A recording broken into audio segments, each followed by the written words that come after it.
பொய் பேசுவதில் சூப்பர் முதலமைச்சர், கடன் வாங்குவதில் சூப்பர் முதலமைச்சர்.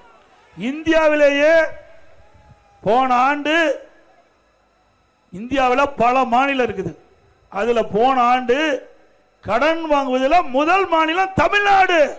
எல்லாம் கடன்காரன் ஆக்கிட்டார். இவரை முதலமைச்சர் ஆக்கி நம்மளை எல்லாம் கடன்காரன் ஆக்குறது தான் மிச்சம். இந்த கடன்லாம் நீங்க தாங்க கட்டி ஆகணும். இங்க நாங்க நீங்க எல்லா தலையிலையும் வந்து விடிய போகுது. ஏதோ வந்த கூட்டத்துக்கு போனோம்னு நினைச்சிடாதீங்க. போய் சிந்திச்சு பாருங்க, இந்த கடனை எப்படி வசூல் பண்ணுவாங்க? வரி போட்டு வசூல் பண்ணுவாங்க.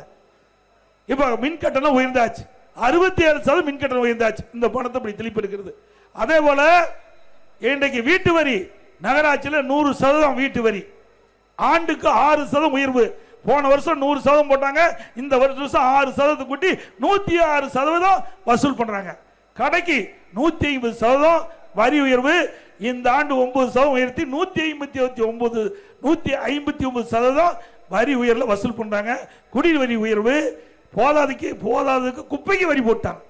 அது ஒண்ணுதான் பாக்கி, அதையும் ஸ்டாலின் அவர்கள் நிறைவேற்றப்பட்டு விட்டார். இப்படி வரி மேல் வரி போட்டு மக்களிடத்துல இந்த கடன் வாங்கின தொகையெல்லாம் வசூல் பண்ணுவாங்க என்பதை நாம் எண்ணி பார்க்க வேண்டும். இப்படிப்பட்ட அரசாங்கம் தொடர வேண்டுமா? சொல்லுங்க, தொடர வேண்டுமா?